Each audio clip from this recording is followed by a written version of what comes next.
Assalamualaikum warahmatullahi wabarakatuh. Perkenalkan, saya Monica Fresdina. Di sini saya tidak sendiri. Saya bersama teman-teman saya, yaitu Windy Agustin dan Rama Syakwila.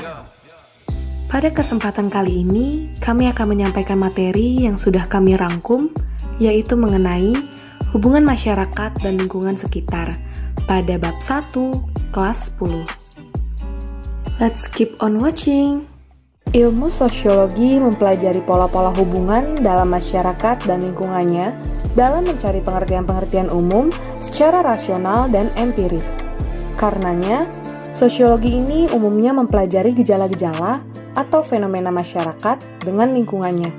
Akan tetapi, terciptanya keadaan gejala sosial ini tidak selalu berjalan normal, seperti yang diinginkan oleh masyarakat yang bersangkutan. Gejala-gejala sosial yang tidak sesuai antara hal yang diinginkan dengan hal yang telah terjadi dinamakan masalah sosial. Masalah sosial adalah suatu ketidaksesuaian antara unsur-unsur kebudayaan atau masyarakat yang membahayakan kehidupan kelompok sosial. Ada beberapa penyebab terjadinya masalah sosial. Yang pertama, ketidaksesuaian warisan fisik yang diakibatkan oleh pengurangan atau pembatasan sumber daya alam.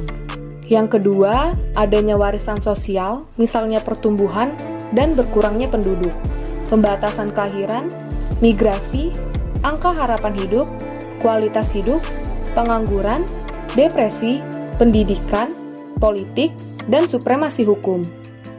Adanya kebijakan pemerintah, misalnya perencanaan ekonomi dan perencanaan sosial. Adanya perbedaan yang mencolok antara nilai-nilai dan kondisi nyata kehidupan di masyarakat.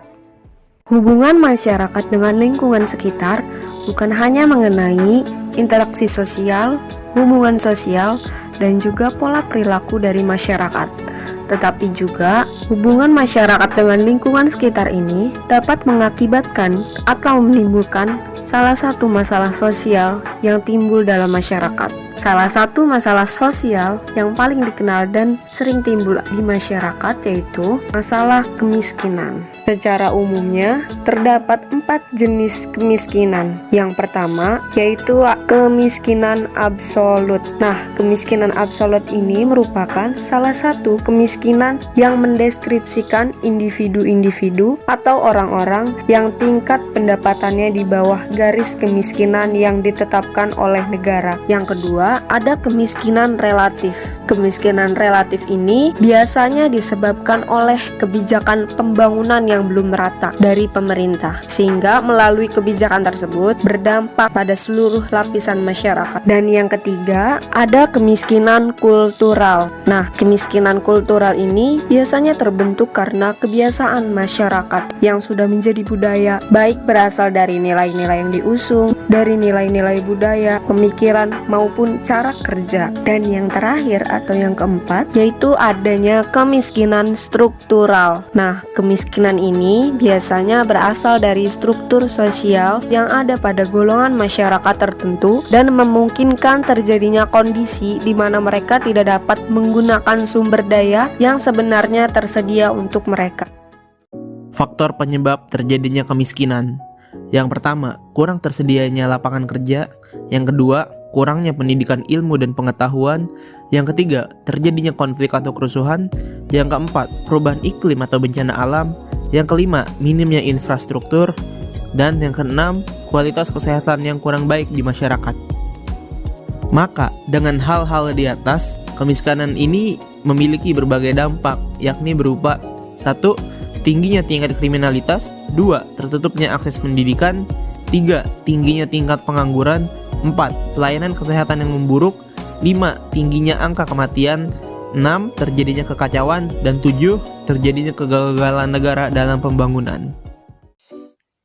Nah, dengan adanya masalah sosial kemiskinan akan berdampak pada masyarakat.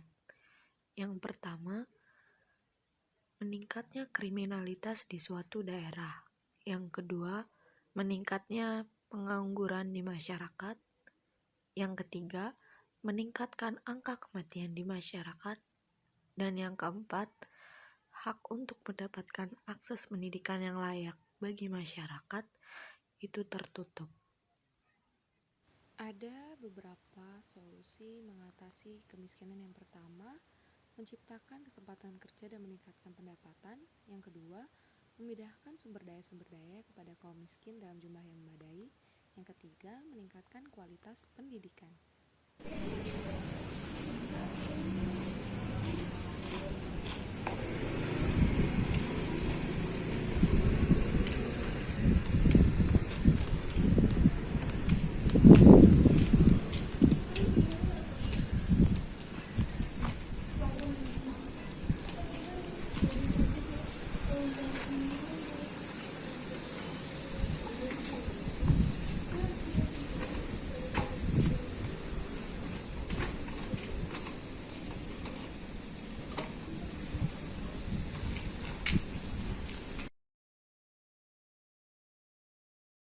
Permisi Pak. Iya. Perkenalkan, saya Windy dan teman saya Monica dari SMA 2 Serang ingin mewawancari Bapak. Kira-kira boleh nggak? Iya, terkait apa ya wawancaranya? Terkait kondisi Bapak yang sekarang ini, boleh nggak? Oh iya, boleh. Ya. Baik ya Pak. Sebelumnya boleh tanya nama Bapak siapa? Iya, nama saya Rudi, Neng. Oh, sejak kapan Pak mulai profesi seperti ini? Ya, saya mulung itu sekitar 15 tahun yang lalu, Neng. Oh, lama juga ya Pak. Iya, lumayan. Kalau boleh tahu tinggal Bapak di mana ya? Saya tinggal di Kampung Pemulung di Cipitok sana, Neng. Oh, iya. Tinggal dengan anak sama istri atau sendiri Pak? Saya tinggal sama anak saya. Istri saya udah lama sakit, meninggal. Kalau dengan anak sekolah semua itu Pak? Anak karena satu ya, jadi sekolah cuma sampai SD aja karena saya nggak mampu membiayai anak saya buat sekolah, Neng. Biasa mulai aktivitas seperti ini jam berapa? Saya tuh biasa mulai aktivitas sekitar jam 8 nih, seperti biasanya. Biasanya ambil botol terus diapain Pak? Botol lalu dikumpulkan, terus nanti ditaruh di serahin sama Ada pengepul gitu ya? Iya, ada pengepulnya gitu nih, serahin sama pengepulnya itu, terus langsung dikasih kira-kira dapat berapa banyak botol yang harus diserahin hari itu juga. Tergantung sih Neng, kalau pendapatan itu dari berapa banyak botol yang saya peroleh. Iya. Biasanya kalau sehari ngambil botol ini dapat berapa Pak? Biasanya paling banyak itu 100 botol ya. Kalau misalkan saya jalan dari tempat sampah ke tempat sampah yang ada di komplek atau di perumahan, itu biasanya banyak sih itu. Ketimbang di jalan-jalan kecil itu jarang malah ada gitu. Dan juga kalau misal ingin ngejar target banget ya, saya ini ke pinggiran sungai itu kan juga banyak tuh. Jadi saya ngorek-ngorek di situ aja sih. Kalau sejauh ini ada nggak sih dinas sosial yang ngasih bantuan ke Bapak gitu? Untuk saat ini belum sih, Neng. Udah 15 tahun ini belum ada dinas sosial yang melihat keadaan saya seperti ini, belum ada sih. Kalau BLT gitu belum ya? Belum ada, Neng. Terus ada nggak sih kendala saat bekerja kayak begini? Ya kalau kendalanya pasti ada, Neng, ya, karena kan cari duit itu susah, Neng, ya. Kita mulung ngambil botol terus dari tempat ke tempat, belum lagi kan kayak perlu tenaga buat beli makan, terus mikirin anak juga yang di rumah makan apa nanti gitu. Seperti itu sih, Neng. Apakah di tempat tinggal Bapak ini banyak yang berprofesi sebagai pemulung juga? Ya, kebetulan kita semua sama profesinya jadi pemulung, karena kan saya tinggal di kampung pemulung yang di sana. Kalau untuk makan sehari-hari cukup nggak kira-kira Pak? Sebenarnya nggak cukup sih, Neng, tapi harus dicukup-cukupin lah ya. Untuk palingan ya sehari bisa 3 kali makan gitu. Terima kasih ya Pak sudah mau diwawancarai. Maaf ya Pak mengganggu waktunya. Ya, Neng, ya. Saya berpesan pada Neng semua, semangat ya belajarnya demi menuju kesuksesan. Ya udah. Ya, saya duluan ya, Neng, ya.